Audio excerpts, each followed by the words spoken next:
Leslie, Scarlet Fu has done this once. You've done it more than once. But when you sat down on the set, you made clear this is expensive. This is a premium product. Is that a good or bad thing? I think they figured out a way to get people into the gym and to get people to pay, as you said, $1 a minute for an exercise class. It's a good thing because when you look at their financials, their margins are tremendous. They've 35% EBITDA. Yes, and they post $4 million on average per gym, per studio. Within that, and the arch thing, and I think of Whole Foods as well, can they expand it out of 6 cities where everybody wears black? That is the problem. When I think about my family and friends out in Kansas, are they going to pay $1 a minute for an exercise class? Or are they going to look at something like that and say, that's ridiculous? I can just go to my local gym. Even want to expand it out of those 6 cities, though? They do want to expand it. They need to expand it in order to capture more market share. But the challenge for them will be the pricing point in the middle tier cities and an ability to actually get people to go. I mean, I think also the other problem is that exercise classes are like social networks. They're notoriously faddish, and there's no guarantee that what people are streaming in to do now is what they're going to do in 6 months or 2 years. Right. If you look at what happened with Lifetime Fitness, that company was down 11% from its 2007 high before it was acquired earlier this year.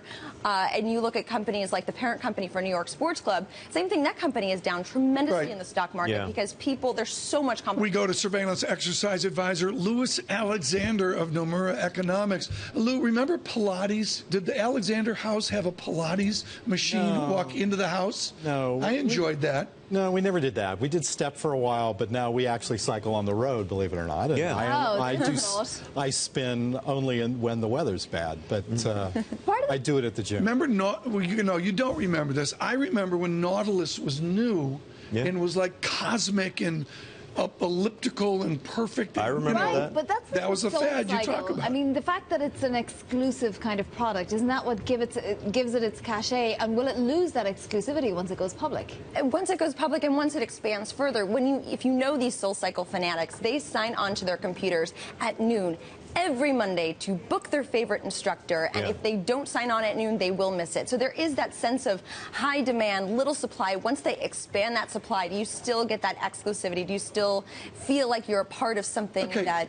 Right now, I want you to sell Lou Alexander on why he needs to do SoulCycle if he's done spinning. You've done it. What's the experience in the studio? Well, a few things. I would say that they make it like a party workout. So they have fun music, they have dancing, they have high energy coaching. So it's Zumba on a bike. It's basically Zumba on a bike, but you can burn as much as 700 calories in 45 minutes. Come on, guys. Oh, there we go. Faster, harder. All right, and now I'm going to tap it back. Oh, there we go. Oh, you missed it. I tapped. There we go. All right. For those of you on Bloomberg Radio worldwide, you're lucky you're on radio worldwide. But I mean, it is about the blinking lights. I don't feel like a warrior yet. No. Is there anybody with gray hair in the studio? Oh, absolutely. And there are men in the studio, too. That's one misconception. All the pictures are women, but men go as well. Okay, Leslie, I have a question because CrossFit actually licenses out and then allows innovation within the gym.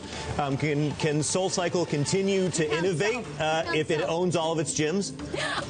I think that will be the challenge, I think, for SoulCycle. They have said that they want to do more in-home SoulCycle experiences, kind of like Peloton, where people can do it from the home. They don't have to worry about, being in public and looking like Brendan right now. I got a bow tie on. Are you trying to tell me that I look ridiculous? I don't feel like a warrior yet. I've been doing this for at least a minute, and I don't feel like, for those of you on radio, I'm making a fool out of myself, SoulCycle. I cannot convey how fortunate you are to be on Bloomberg Radio today. Did you guys know what was the financial aspect that struck you in the prospectus? They were profitable, and they're growing tremendously. They're growing at 50% top line a year. I thought, and a lot of people thought, that SoulCycle was a thing of maybe a couple years ago. Does someone buy them? Do they get taken out even before they get IPO'd? It's unlikely that they get taken out before they IPO because they filed confidentially, meaning they only have about 3 weeks until they start marketing their They do a road show. IPO, exactly. Well, I'm afraid to ask. Is the road show going to be in SoulCycle Studios? I certainly hope so. Selfishly, I certainly hope so.